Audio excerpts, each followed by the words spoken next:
At 3:30 at Purdue, who's 2-1. Shoving in number 24 Notre Dame, who's 0-2. By the way, crazy that an 0-2 team is ranked. Just like I'd like to point that out, that's insane. Notre Dame favored by 25.5 points on NBC. Ryan Brown for the Boilermakers, gone 56-88, going for 786 yards, 5 touchdowns, 4 interceptions. Devin Maccabees had 58 carries for 230 yards and 3 touchdowns, and Armad Branch has had 7 catches for 167 yards and 2 touchdowns. CJ Carr for the Fighting Irish, gone 39-62, throwing for 514 yards, 3 touchdowns, 2 interceptions.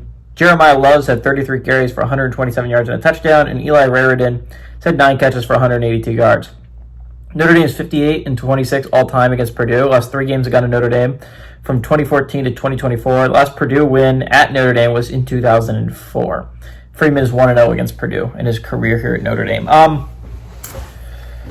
Just 2 teams that are on the cusp. Like they're almost out of this thing. Notre Dame, they could probably go 10-2, and it's probably still not going to be enough to make the college football playoff, because you look at that schedule, they're probably going to go 10-2. They're probably the only team that is currently ranked that they play left. The chance to get a quality win is USC. Maybe Navy ends up being ranked by the time they play them, but like Notre Dame, just like the resume is probably not going to be able to get there. Even with 10-2, you're probably going to be the worst 10-2 team. I just don't know where the wins are coming from that are going to be like important. USC's got to be awesome this year. And then the 2 losses have to look like pretty solid losses. Miami and A&M need to look to be 2 at least playoff teams that you lost to.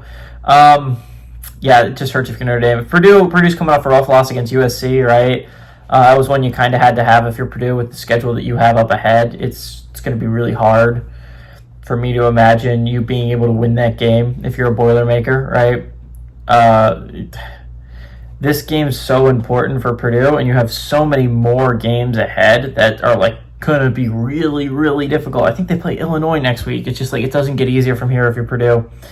Both these teams are on the cusp of elimination. I think Notre Dame hangs around for a little bit longer. Again, this is not a bad football team. I'm not saying that it is. I'm just shocked that it's ranked because it's 0-2. They haven't done anything. They haven't won it. And yes, they've played hard opponents, but like they haven't shown an ability to win a football game yet.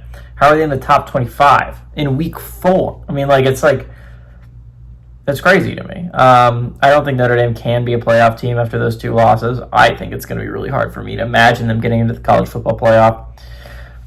So I think Notre Dame is still the much better team, though. I think the 2 losses are going to end up keeping them out, but I think they probably do finish 10-2.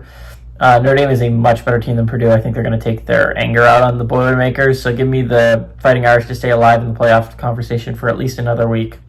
Give me the Fighting Irish to win and cover.